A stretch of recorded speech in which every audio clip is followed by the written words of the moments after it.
Hi. Hello, So we're talking comic books. Yeah, writing comic book scripts, something that you and I have both done. Yes, comic book scripts are a lot of fun. That was actually, I know we kind of come at it differently because I started in comics, and I know you started writing comics after writing prose. Uh, I'm curious, what when you first decided to do your first comic script, what surprised you when you were doing it? This like, oh, I didn't realize this, or I hadn't expected this. Was there something that threw A you? lot. A lot. Yeah, it's like the only thing they have in common are you're telling a story and you're typing. Mm. Other than that, it's completely different. I mean, I guess because the the thing about writing like a short story or a novel, especially a novel, is that you can have your outline or not, you can have your characters, you can have what's going on in mind, and you just go. The chapter ends when you're done with that chapter. The next part of the story comes along when it's ready to come along. It's just very open ended. It's like painting on a canvas, and the canvas is the size of Arizona. And you can just throw down paint and go out. There's no margins to go outside, right? You just go with it. Mm-hmm. And so when I tried to take, I wrote the first like professionally written, I guess you'd say, comic script that I did was several years ago. I did the first three issues of Cold Lightning, the sort of military space opera sci-fi thing, and I was adapting my novella, and the novella was about 30 something thousand words. And what I realized very quickly was when I wrote that novella, it ended up being 30,000 words because that was how many words it took to tell the story.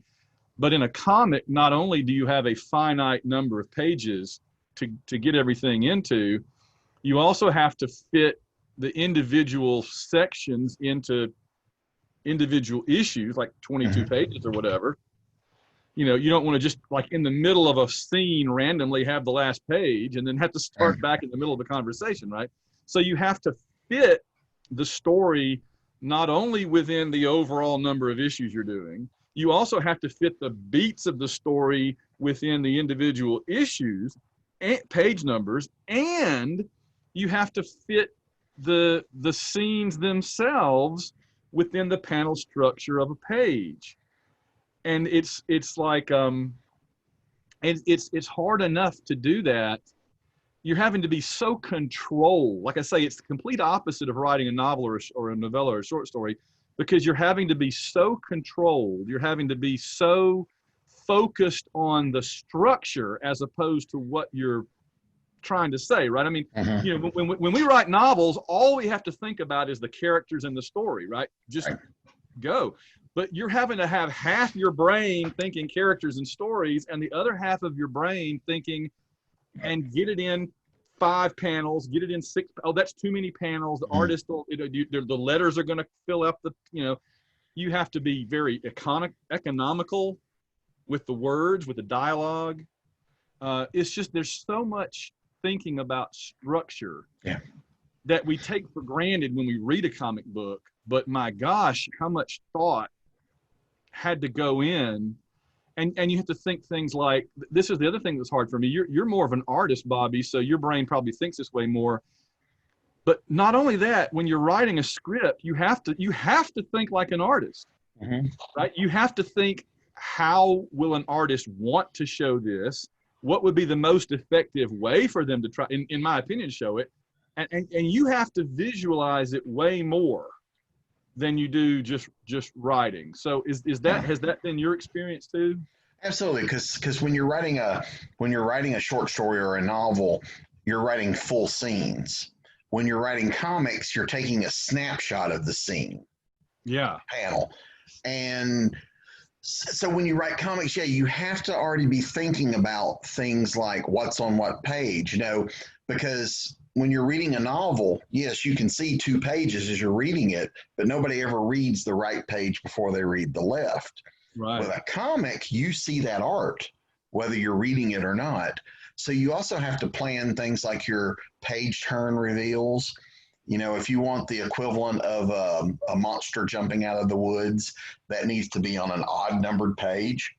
So so you have to structure your story so that like you don't unmask the villain ever on an odd numbered page, always on an even numbered page, because the odd numbered pages are always on the right, the even numbers are always on the left. So you don't want to unmask someone and they can see it on page 4, or I'm sorry, on page 5, and on 4 you're building up this whole thing of we're going to pull the mask off. You want to do that on the odd numbered page, so when they turn the page, there's your reveal. And those are things you really have to plan. And sometimes it will go, your stories it will change the way you're telling the story, because you need to make sure those end up on the right pages. Yeah. And that was a big one for me, learning that. And the other one was that the majority of the stuff I write in a comic script is never seen by anyone but the people working on it. We're spending time writing, here's what's in the panel, or why things are happening, or we're the flowery prose that we do in a novel, when we talk about a shadowy figure, following our hero around. In the comics, I'm writing, there's a shadowy guy following him. The shadowy guy is because the artist needs to know who it is. You know it, yeah. Yeah. We're not trying to entertain the people we're working with. And then, but I do think there is something remarkably special that happens when a writer and an artist, or a team of artists, because sometimes it's a penciler and inker and a colorist. Sometimes that's all the same person. Sometimes it's not. But I think there is a magic that happens when the artists and the writers come together and they create something that's better than the sum of its parts. Because when I write, I write full script. I write, here's the panel, here's the dialogue. They go off and draw it. But I also leave it open to, as you mentioned, 5 or 6 panels per page.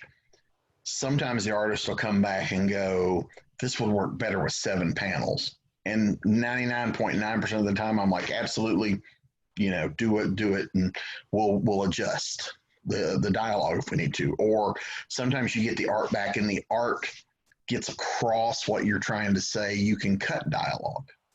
Or in cases something gets missed in the art and you have to add dialogue. So there's a lot of back and forth. But I think that, when your writer and artist really work well together, you get something greater. Sometimes the artist will have things in the art that I'll go back and then look at it and go, ooh, this kicks off an idea, or ooh, I hadn't thought of that detail. So I love the fact that we're all, at the end of the day, we're all like little pieces of that puzzle. Yeah. Another one that makes you have to rethink it like that is timing. I've always been really big on timing in my writing, and I've developed a number of techniques in a novel or a short story to kind of impose my timing on how you read the story. I want the bump, but a bump, but a bump. It's kind of that musicality I talk about a lot. And in comics writing, you can have it just the way you want it in the script, but if the artist draws it better, right, usually better, they come up with a better, because they see it visually better than I do, and they come up with a visual way, but it disrupts the timing. So then I have to go back and re-script.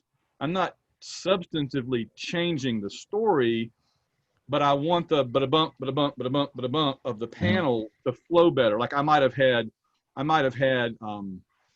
too much dialogue in panel 2 and not enough in panel 3, and it makes it wonky. So I might break some off and move it over here, or this panel ended up being smaller than I thought, so I'm going to take some of that dialogue out. Like what happened in Cold Lightning #1, it was like the first one I'd ever really done, and so I ended up, when the artist drew out the panels, the last one, there was like the next to last panel didn't have any dialogue, but every other one did. And I'm like, well, that, unless something major is happening in a panel that just visuals alone it's an important change. You need to keep it flowing. I just felt like it read better if there was a little bit in every panel of this scene. And so I just went back and restructured it. So there are different reasons that can make you want to re-script over it again, which is kind of what Marvel, that was always. But before we get into that, I believe Madeline had the question, do you find it takes a lot longer to write that way? I would definitely struggle there. And I was going to say, yes, writing the first 3 Cold Lightning scripts was the hardest thing writing-wise I've ever done.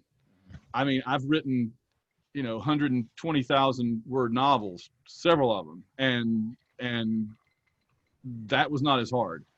Because again, I didn't have to worry so much about every little, it's like when you're writing a novel, you're spinning 3 plates or 5 plates, but when you're doing it as a comic script, you're spinning about 20. And you're having to think, what's the letterer going to want to do here? What's the artist going to want to do here? And you don't have control of all those plates. Right. Yeah. You gotta put them the best place you think you can for them. And like I said, they still may end up changing it, but you got to make it as close to what you think they're going to want while still being what you want. It's a lot to process. Yeah. And it's because when we're doing a novel or short story, it's all on me, it's all on you, as we're painting all the pictures. And when you get into comics, you could have as many as 6, 7, 8 different people touching it. There's also the difference if you're doing it yourself, if you're publishing it yourself, or if you're working for a publisher. If you're working for a publisher, you have to add in an editor between each of those steps. So, and there are company things that have to happen, like you can't do that. This impacts something else, or you got to slip this in, or so there's a lot of different plates that you're juggling that, you have absolutely no control over in the grand scheme of things. I enjoy writing comics. I write comics a little quicker, I guess because I've been doing it much longer. But I'm sure that helps. I'm sure the more you do it, the easier. Well, when I first started, I was trying to, thinking of it with that artist eye. Before I would script, I would actually take a piece of paper and I would draw 22 little square or rectangles on it. And I would do little tiny thumbnails of what I thought the page would look like, and I would draw it out in these, probably about yay big. And I would draw those out, and then I would, I was the only one that could decipher them. If anybody else looked at it, it would just be scribbles on a page. But because I did it, I kind of knew what I was, and so that would allow me, I could look at that and then write the script based on what I had doodled. I don't really do that anymore because I can do it in my head now, but that helped me think of, because I don't go in and tell the artist, you've got to draw this panel exactly this, way, unless it's one of those where we're doing it for a very specific reason. Right. I like to leave a lot of that, leave the art to the artist. I mean, that's what they bring to the table. So I don't want to hamstring them. But there especially are times, if they're good and they know what they're doing. You don't absolutely. That's their thing. You don't want to take it. They're not going to tell you how to write it. Probably you don't need to tell them how to draw it necessarily. Right. There are times though where you do things like I'm thinking this, and and that's where the conversations come in and the back and forth. Because as you mentioned pacing earlier, there are things like when we're writing a novel, there are tricks that we as writers can do to speed up or slow down the reader in how we do sentences. You do a bunch of short, choppy sentences, you read those faster. So when you're doing a chase scene, it's a bunch of short sentences to speed the reader up. In comics, you can do the similar thing, but you can also your artist can be a big help in terms of if you need to drag something out or slow something down. Like we've probably all seen it where a character will say something to one character in panel 1, and then they just basically stat the same panel 3 or 4 times. Then you get an answer. That's a long pause. but you can do it. If we just wrote it in 2 panels, the pause would get lost. Absolutely. So yeah, so your artists can do things like that will help move along the art, will move along the story. Obviously, in the art itself, if you're having a chase scene or a fight scene, those tend to be fewer panels per page, more, more speed lines, things like that, to pump it up, and the reader unconsciously reads those pages faster because they're moving faster. So it's little tricks like that, and tricks is maybe not the right word, but it's little things like that we can do to quicken and slow the pace. So hopefully you will get the same feeling of it we're trying to put out in terms of all that. So I think that made sense. Yeah. Oh, absolutely.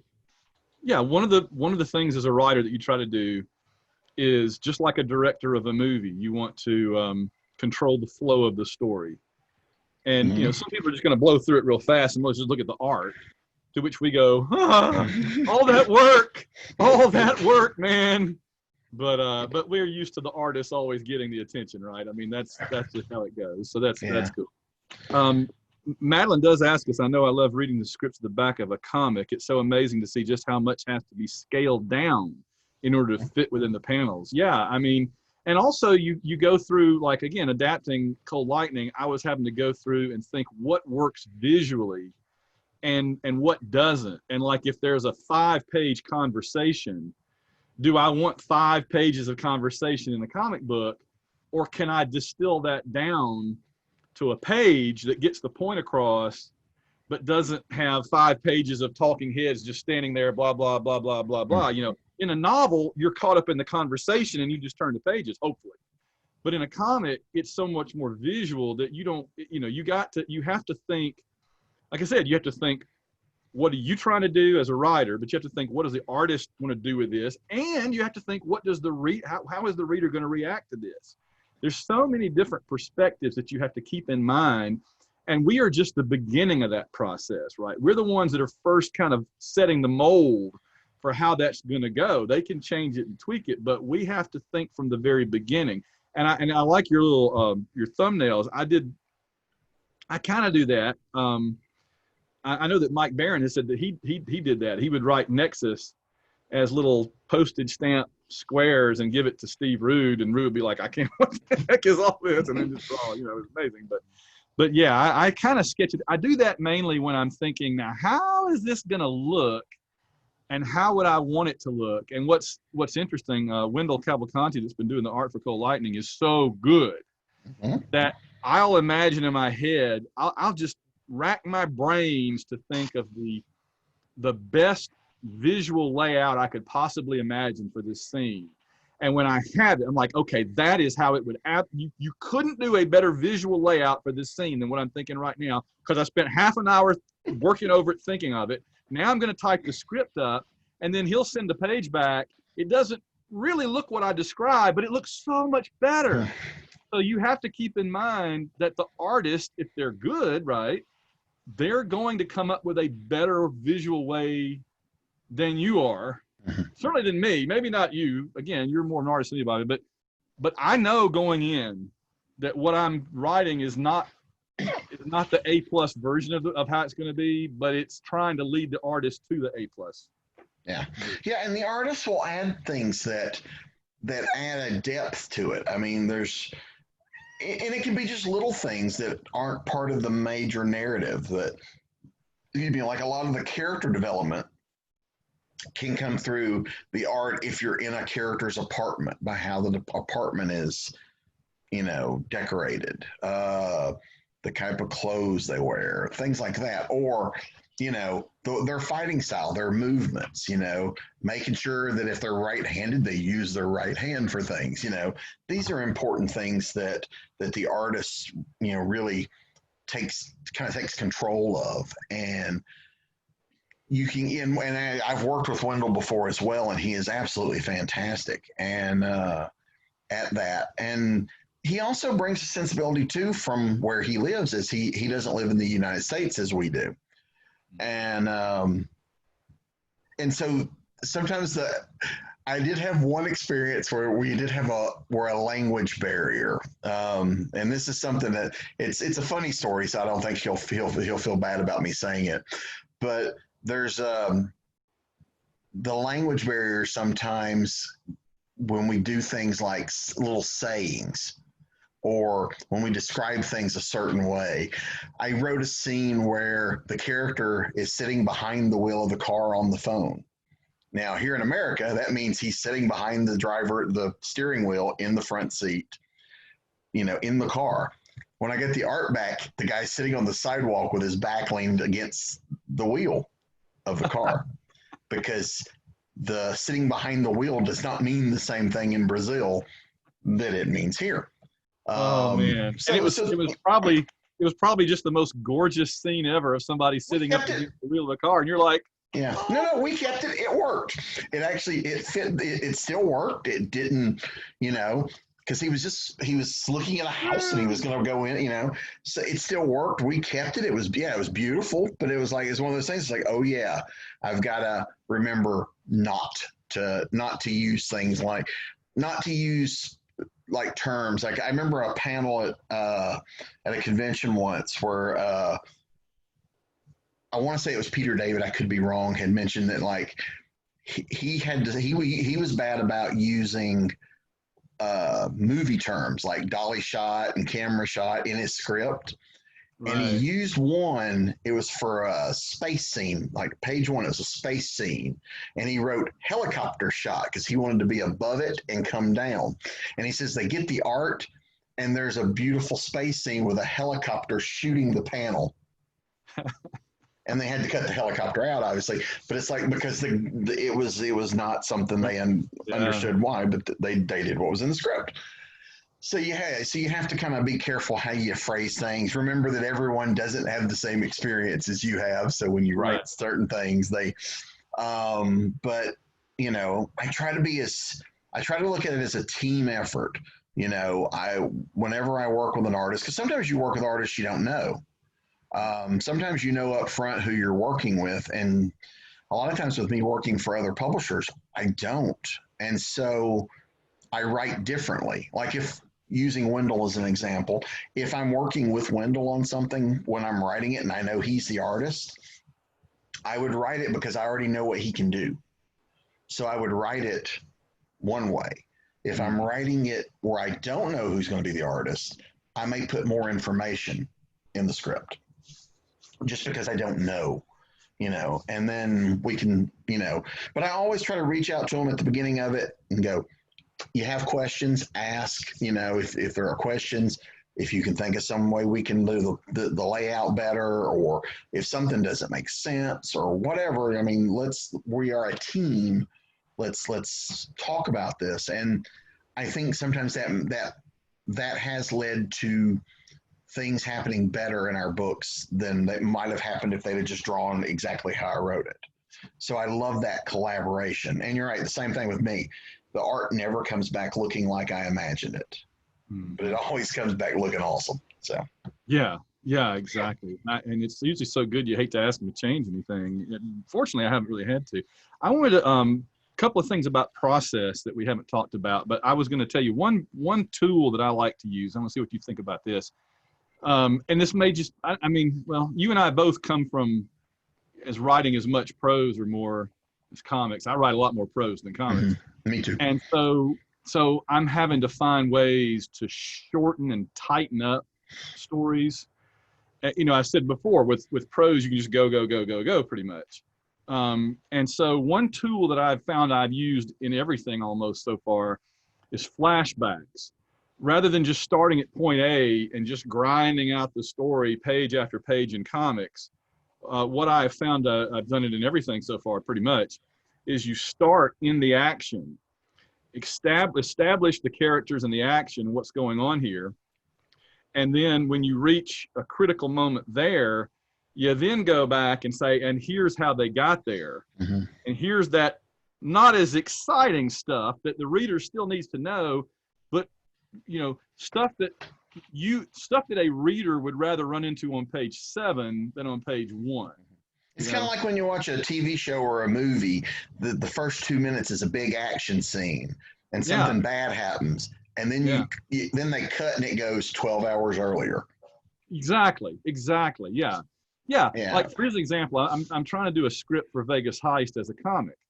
And, you know, the first like 4 or 5 chapters of that book are the crooks getting together and deciding what to do, and they don't even leave for Las Vegas until like chapter 6 or 7. And I'm like, well, there's no way I want to read a comic book where the main characters don't even leave for Las Vegas until like page 25 or something, right? So I'm starting it out. The splash page is them all in the big car heading down Route 66, riding into Vegas, you know. And then after a couple of pages of that, of establishing who they are and what they're on their way to do, right, then I say it started a few days earlier back in St. Louis, and we get a couple of pages of them getting together and all that. So I find that a very effective tool. Again, we're trying to control the flow of the story and control the reader's experience to be the best that it can be.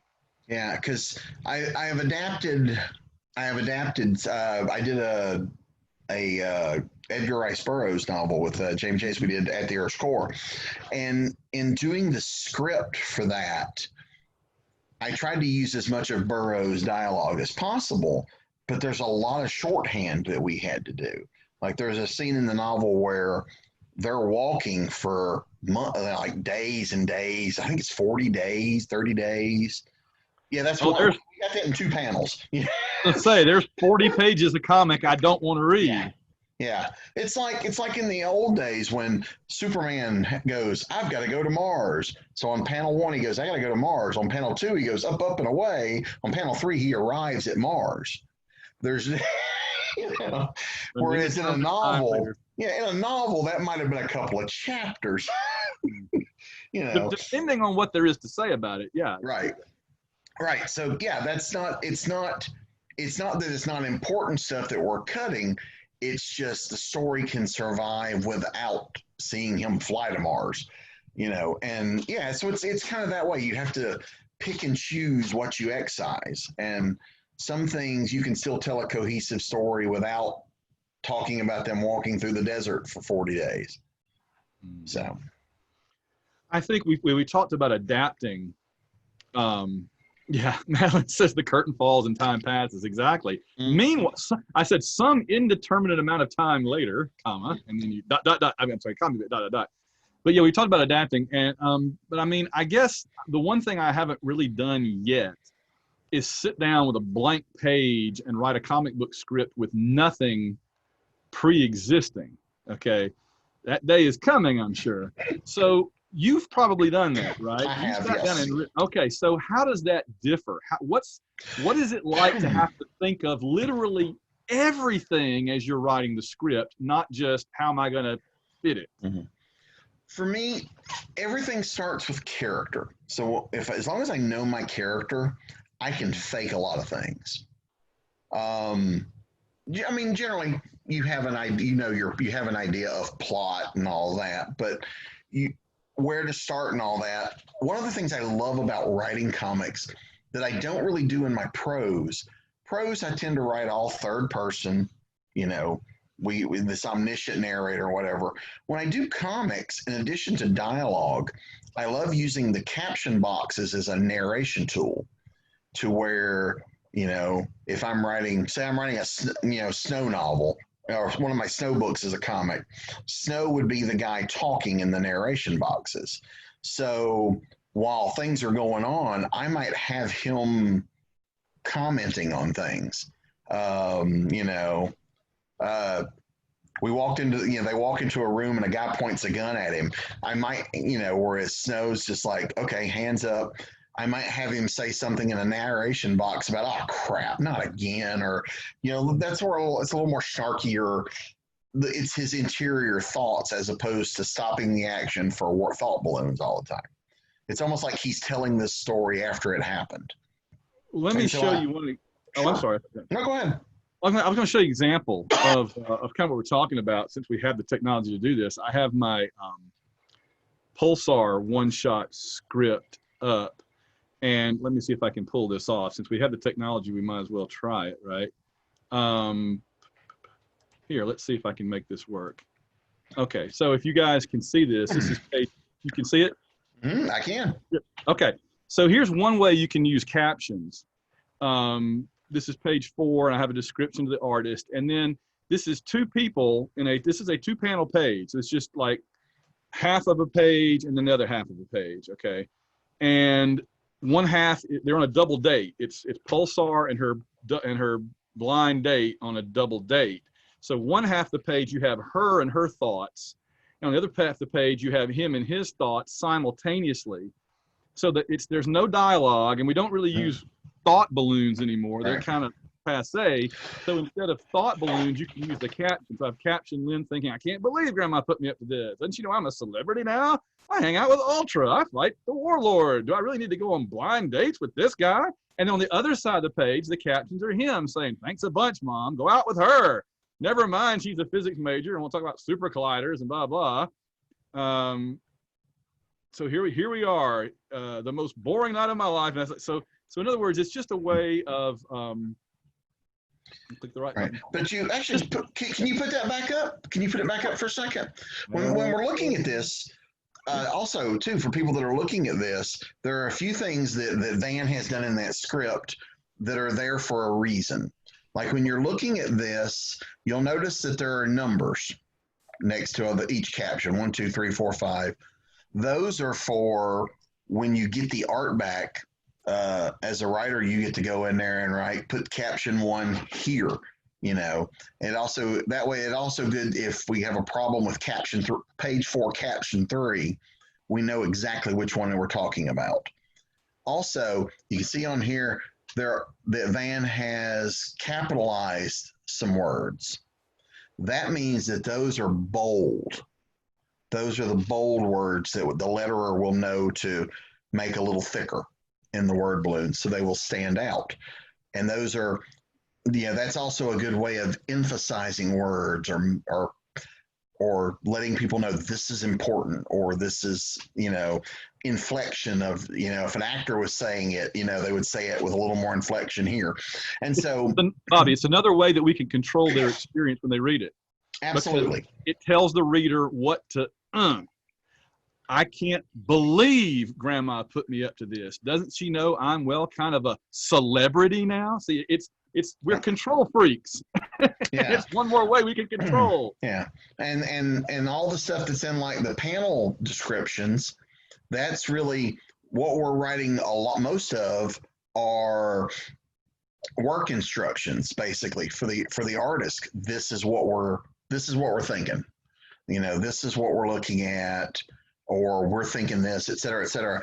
And it gives them, it gives them an idea of our thoughts. I mean, because if you look down at panel 2, if you can scroll down to panel 2 a little bit, that's a pretty good chunk of description, but there's a lot there. You're giving him information about the costume, and, there's a lot there, and, again, it's the thing here. From this image, we don't know for sure that he's Black Dragon, but we certainly suspect it. If you were writing that in prose, you wouldn't write it that way. No. But it's important that the artist knows it. So even though the artist is in on we don't want to let them know completely it's him yet, the artist can draw things that when the reveal's there, it makes sense. These, we're not pulling. Yeah. So this is where the partnership between writer and artist comes in handy, because the artist needs to be in on the gag or the secret or the mystery. They need to know the answer up front. You're not entertaining the artist with the story. You're giving the artist the story to help you entertain the reader. So, and I'm going to go back for a second. I'm going to see if I can find this page while we continue talking now, so I can show you how it came out. We can see the other end of it. Oh, very nice. Yes. Let me go ahead so let's go back to business, and I'll do that while we're doing it. So Madeline said she didn't want to use the word control freak, but there you go. Madeline, you should have put "but" in all capital letters there. I didn't want to use the word control freak, but But it's very important too, especially depending on the stuff you write. I mean, we do plan things for, you know, what's the Chekhov's gun thing? If you're going to shoot a gun on page 5, you need to have seen it on page 3. We do things like that in comics as well, you know, where it's like, hey, you know, we're in this guy's office. Somewhere in here, I need to see this because in 4 pages, we're going to pick it up. So things like that are important. So, and you don't want to wait and spring that on the artist 4 pages later. They need to know up front so you can do the setup. You can have things ready for that reveal, and it doesn't seem like you're pulling stuff out of nowhere. Yeah. I mean, you're right that what we write to the artist is completely different than what we would write in a novel or a story, or even in the script of the comic, because the artist needs to know everything. You don't want to overwhelm them. And in fact, what I did on 1, I think I have this one up too, is, let's see, script 3. Yeah, let me show you this one while we're using our technology in this way. Might as well, right? I'm going to make this as big as I can so people can, well, not that big, so people can see it. All right, bear with me 1 second. Here we go. There it is. Okay, so here is the Cold Lightning 3rd issue. And what I want to show you here is, instead of just like dumping all this information on the artist as these characters appear, at the very beginning, I said the gods who appear midway through this chapter are cosmic gods in style of Kirby or Starlin. Here's their names. Here's what they look like. Go ahead and be thinking about them now. And then we get to page 1. So in other words, that way they don't get to, like, you know, Wendell or whoever doesn't get to page 17 and all of a sudden there's a brand new character. And I'm having to kind of, you know, I'm like, they all are similar. You're going to see, you're going to kind of about the same time. Let's go ahead and put it all up front and be thinking about them now. Just another way of helping the artist to be prepared, right, and not have everything, you know, surprise them or jump out of nowhere on them. Right, because in a lot of cases they would go and do like a character design sketch for your approval beforehand. Plus, yeah, exactly. Plus at this point too, if you're doing a color book, your colorist can be weighing in on the colors, and you know, and you guys can, we want it to look like this, or let's try this color. Ooh, that doesn't work. Can we change it to this color? I mean, there's a lot of things you can be doing while the artist is penciling the book that you can be doing to make your life easier later. So. Yeah. Oh, here we go.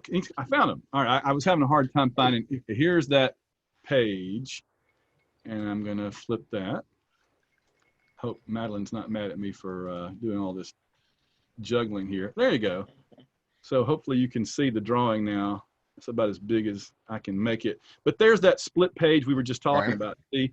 And what she did is left enough room here to put those captions while still kind of showing these little flashback pictures of what she's talking about. Remember, she's over here unhappy saying, I fight super villains. I hang out with Ultra. You know, why am I hanging out with this guy? And he's over here saying, you know, and then meanwhile, remember, there was a guy watching him, and there's that little shadowy form back there. Yeah. So, and see, now you could go in and write like a number 1 up in that top left corner, and they would know that's where caption 1 goes. Yeah. Yeah. Yep. Yeah. And the letterer will go through and do that. And then I was going to say that, see, there's a case where you're trying to figure out how many panels how many panels is it? You're always, at least to me, I don't know about you, Bobby, I'm always trying to think, what's the fewest number of panels it's going to take me to get the point across? Because you don't want every page to be like 12 panels. The art is too small. You know, it takes me back to like those early 60s Stan Lee comics where he would just have Jack do a dozen little tiny panels and he would fill everyone up with words. I'm like, when you've got Jack Kirby drawing, why are you covering the page up with words, man? I know you're Stan Lee, but still, you know. So here again, I'm trying to have as few panels as possible to let the artist kind of dominate, let that art dominate. And I love her there. and by the way, one of the cool thing about this, Jared Albrecht did the inking on this for Jennifer Stolzer's pencils. And I love, Jared is very good at using the thickness of the ink line and to delineate depth. And so look at how thick the line around her hair is and everything, because she's in the foreground, whereas in the background it's thinner and thinner. I'm just really impressed by that. What else I also did too, looking at this page, you can tell that's a very actiony page because there's not a lot of open space. Yes. There's a lot of lines and there's a lot of motion in each panel, which makes you want to shoot through them a little faster to follow the motion that they've put into the art. You can also do that to slow someone down. I'm going to share one here. I'm going to try to share one. I've never done this before. I think I'm going to do that anyway. There we go. It's amazing. I'm learning all kinds of stuff. It looked different to me when I did it. So there we go. Yeah, you got it. See if we can get a photo here. I liked this one because in the script, well, maybe it's not there. In the script, okay, well, that didn't work. Well, anyway, let's try, we'll just do it little. In the script here, this page that's highlighted, I had Domino Lady is breaking into a safe.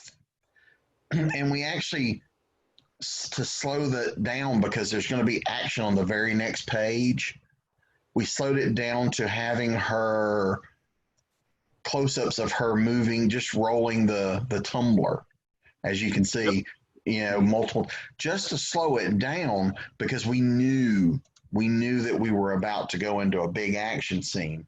And you don't want 22 pages of all out and out action. You need to give your reader chances to catch their breath. No, right. Things like that. And peaks and valleys. It's how we write. And but there, like I said, there are tricks we can use to do that. And I think, that's where your artist really comes in handy. But we as writers have to know that and understand how that works as well. So you can know what to ask for. Is there a way we can show this sequence that's more than one panel, or there's different ways to do that. Talk to your artist. Your artist will have ideas. I'll do one more. I think that worked really well. So let's do one more. I think this is good to use video stuff on here too. We're taking advantage of our technology. By the way, Madeline said it gives me flashbacks of Prince Valiant in the newspaper. The text was so small. Yeah, didn't he write it and draw it? Maybe not. You always have to be conscious of the reader. Are they going to be able to see it and read it? And you also, as a writer, have to think, if I put a lot of dialogue and captions in, I'm covering up art.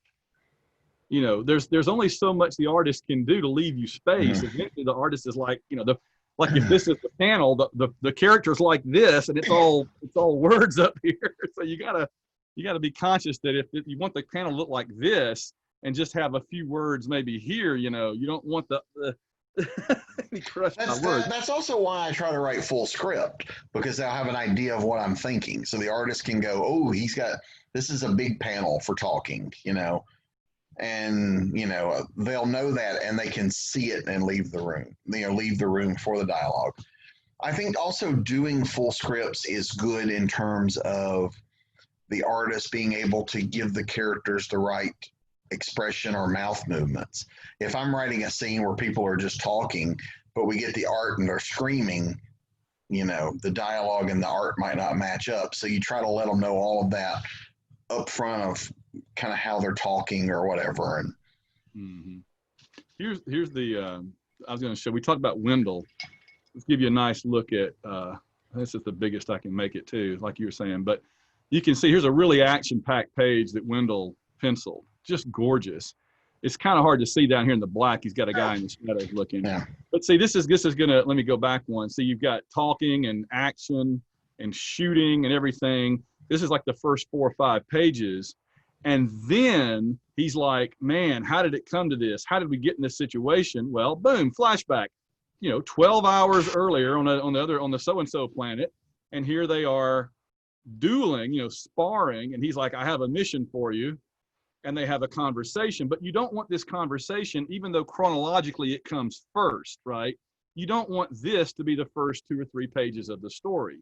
So you start them out with this as the first few pages of the story, and people are like, oh man, And then you're like, well, what's going on? Why? Like, oh, because of this conversation. And then you cut back to them being captured.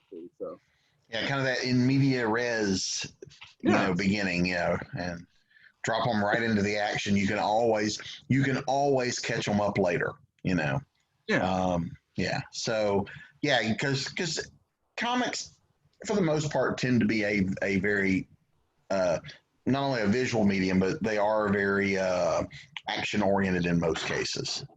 Obviously, there are exceptions to every rule, but there's also no shortage of the kind of stories you can tell in comics. There are comics for sci-fi, criminal, crime stories, action adventure, pulp stories, you name it, they're out there. So and you can tell any kind of story you want to in this medium. Mm-hmm. And it's a visual. I mean, the artist is king. I always said if you are the writer and you want to be king, in movies or television, you're not, unless you're also the executive producer, which is something that James Clavell and Joe Straczynski both did, right? Both of them wanted complete control of their story, and so they became executive producers as well as writers. But if you're not a producer, if you're not a producer, though, you're just writing and you're just one little cog. In comics, the artist is pretty much the king, right? Image proved that decades ago. Yeah. There have been a lot of artists who have transitioned into writing as well.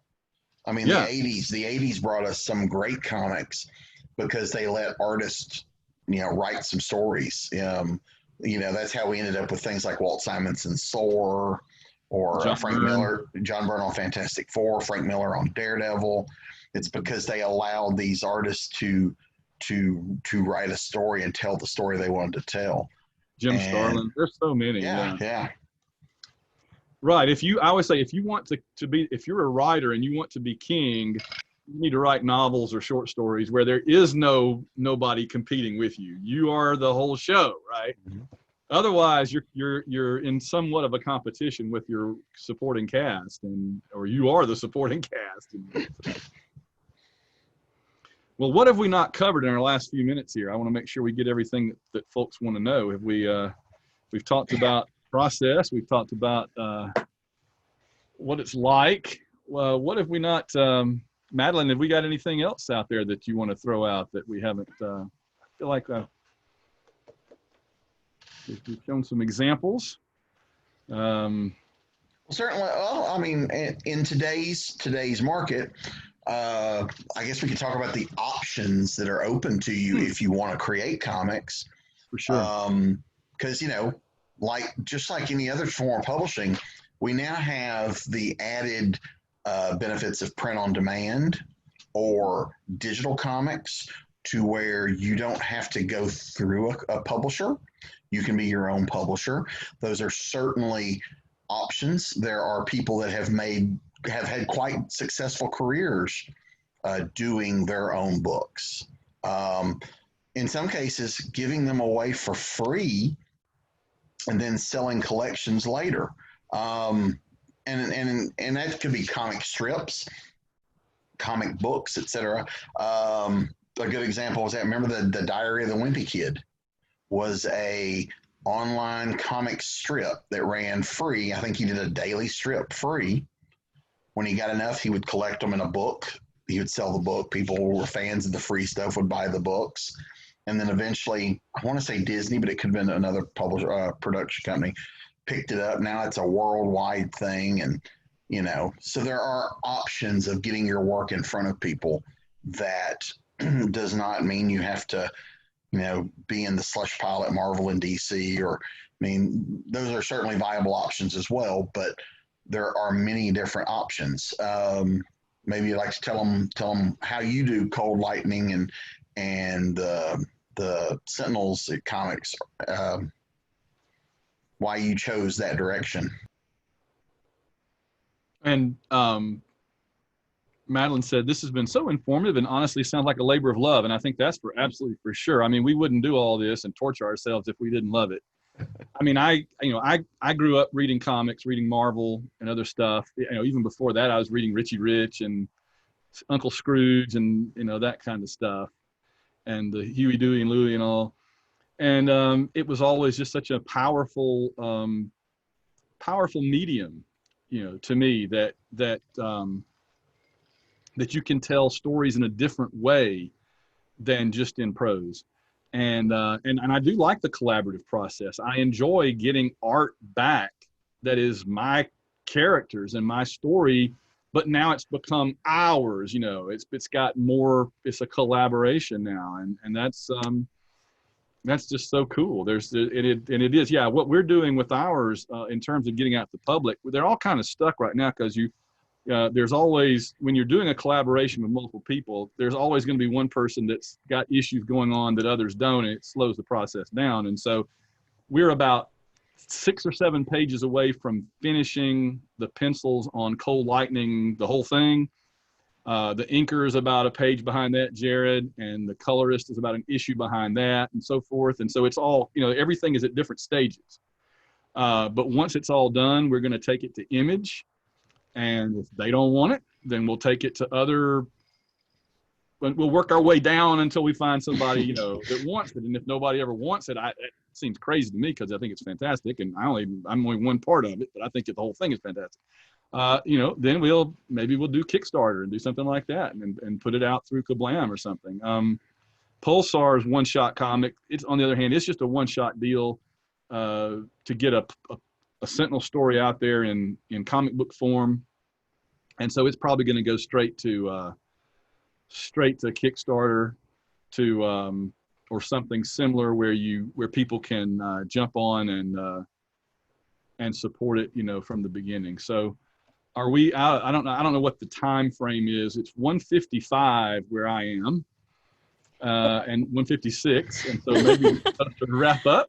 I was going to say we are nearing the end, especially since both of y'all are jumping right back on at 2:30. Yep. So I just want to thank you for sharing your process and your insight. I mentioned that I'm the graphic novel collection manager here at the library. And so now, as if I didn't already have enough appreciation, I have even more for the entire process. So thank you for sharing all of that with us. This will be uploaded on YouTube next week, and we have the chat here as well. So if we have any questions from our viewers later, we will be sure to get in touch with you and let you know that you have people wanting to know more. Cool. But like I said, the next panel is Why So Serious? Pulp versus Literature and Genre Fiction. So that one will start at 2:30, and I guess we'll see you then, guys. Thank you. Cool. Right. Thanks a lot. A lot of fun.